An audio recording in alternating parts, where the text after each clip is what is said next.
কেমনে তোমার প্রিয় দর্শক মন্ডলী, আসসালামু আলাইকুম। ছাদ বাগানের নতুন অতিথি আসলো আমার ছাদ বাগানে, যেখানে মুরগি আছে।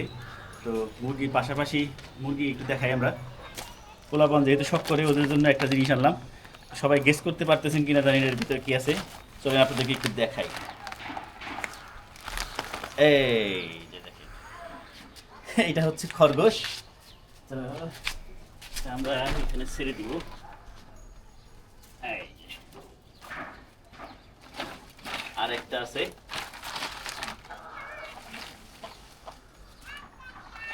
এই এই যে দুইটা খরগোশ, ওদেরকে একটু কাছ থেকে দেখাই। তো যাত্রীর কাছ থেকে কিনে আনলাম, ওনারা তো বললো যে দুইটা পুরুষ নারী পুরুষ মিলিয়ে দিছে, জোড়া মিলিয়ে দিছে, দেখা যাক। তো আমি এই ব্যাপারে খুব একটা জানি না, জাস্ট শখ করে আনা হলো দেখার জন্য কি অবস্থা হয়। খাঁচাটা ফাঁকাই পড়েছিল, তাই ভাবলাম যে নিয়ে আসি। তো ওদেরকে নতুন সেট আপে রাখলাম। ভিতরে অবশ্য একটা ব্যাগ ট্যাগ দিতে হবে যাতে ভালোভাবে ওরা হাঁটতে পারে আর কি। তো সামনে এর ব্যাপারে আপডেট আসবে। এখন আপাতত বাজার থেকে পাতাকপি কিনে নিয়ে আসছে, এই যে পাতাকপি দিব।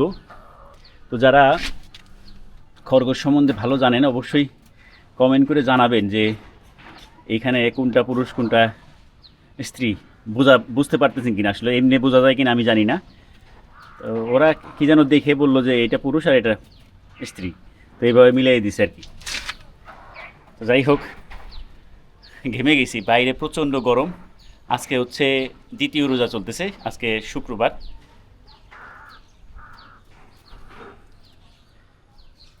দেখা যাক, একটু পরে হয়তো খাওয়া শুরু করবে। নতুন জায়গায় যেহেতু আসলে এই যে পাতার ঘ্রাণ নিতেছে, একটু পরেই হয়তো বা খাওয়া শুরু করে দিবে। কি খবর? খরগোশগুলো আসলে দেখতে কিন্তু খুবই চমৎকার, দেখা যাক। তো এই খরগোশগুলোর কথা বললো ওনারা যে এগুলোর বয়স 3 মাসের মতো হয়েছে। তো আমার এই ব্যাপারে একেবারেই আইডিয়া নাই, জিরো আইডিয়া। তো 3 মাস যদি হয়ে থাকে, বললো যে 6-7 মাসেই সাধারণত প্রথম বাচ্চা দেয়। তো দেখা যাক কী অবস্থা হয়।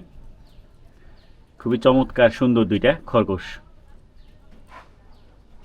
তো ওরা যাতে খাঁচার ভিতরে সুন্দরভাবে হাঁটতে পারে, এই জন্য নিচে একটু মোটা করে পলিথিন দিয়ে দিলাম বা ওয়াল ক্লথ দিয়ে দিলাম, যাতে হাঁটাহাঁটি করতে সমস্যা না হয়। দেখা যাক, নতুন পরিবেশে আসলে একটু স্বাভাবিক হইতে সময় লাগবে, পরে বোঝা যাবে। তো যাই হোক, সবাই দোয়া করবেন, দেখা যাক এটা কী অবস্থা হয়। আল্লাহ বাঁচায় রাখলে আবার পরে একটা আপডেট জানানো হবে। তো আমাদের এই খরগোশ সেট আপের আপডেট সম্পর্কে জানতে চাইলে হারুন ব্লগ বিডি চ্যানেলটা সাবস্ক্রাইব করে পাশে থাকতে পারেন। এখন হয়তো বা পেট ভরা, এই জন্য খাইতেছে না। তো ক্ষুধা লাগলে একাই খাবে। কারণ আমি যখন ওদেরকে আনতেছিলাম দোকান থেকে, দেখলাম ওরা ঘুমাইয়েছিল। আসলে এই সময় ঘুমের সময় কি না আমি ঠিক জানি না। তো আমার মেয়েদেরকে দেখানোর জন্য আবার খরগোশগুলো হইতেছে বারান্দায় নিয়ে আসলাম। প্রথম প্রথম তো শুধু দেখতে চাই, ছাদে রাখলে তো মুশকিল, এই জন্য হচ্ছে বারান্দায় 1-2 দিন রাখবো চিন্তা করছি। তো ওদেরকে একটু স্বাভাবিক হইতে দিতেছি। এই যে পাতা খাইতেছে এখন। এই বাঁধাকপি নিয়ে আসছি বাজার থেকে, একদম ফ্রেশ। এই যে কীভাবে তাকাই রয়েছে দেখছেন। কী খবর তোমাদের? যে এটা একটু নীরব স্বভাবে দেখতেছি, আর ওই যেটা খুব চঞ্চল। তো দোকান থেকে কেনার সময় দেখছিলাম খরগোশকে তারা ভাত খেতে দেয়, তো আমিও একটু ভাত নিয়ে আসলাম।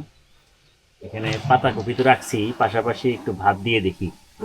তো নতুন নতুন আসছে তো এখন খুব একটা খাইতেছে না দেখতেছি, তো তারপরও দিয়ে দেখি খায় কিনা। এই যে ভাত দিলাম।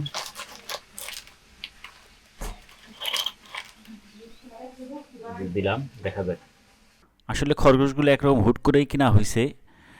তো পরবর্তীতে এই ব্যাপারে একটু পড়াশোনা করে যেটা জানলাম যে বাঁধাকপি খরগোশকে খুব একটা না খাওয়ানোই ভালো। খরগোশের জন্য সবচেয়ে ভালো হয় হচ্ছে গাজর, লাউ শাক, তারপরে পালং শাক। এছাড়া প্রচুর সবুজ ঘাস এরা পছন্দ করে। পাশাপাশি ভুট্টা এবং গমের দানা দেওয়া যেতে পারে, এছাড়া ভুসি দেওয়া যেতে পারে। যাই হোক, আগামীকাল নিয়ে আসবো, আর আপনাদের সাথে আজকে একটু শেয়ার করলাম। তো ভালো লাগলে লাইক, শেয়ার এবং কমেন্ট করে পাশে থাকবেন আশা করতেছি। ধন্যবাদ সবাইকে। তবে আমার এই খরগোশ সম্পর্কে আরও বিস্তারিত জানতে চাইলে হারুন ব্লগ বিডি চ্যানেলটা সাবস্ক্রাইব করে পাশে থাকা বেল আইকনটিতে ক্লিক করে রাখতে পারেন, যাতে পরবর্তীতে নতুন কোনো ভিডিও আপলোড দেওয়ার সাথে সাথেই আপনারা পেয়ে যেতে পারেন। ধন্যবাদ সবাইকে।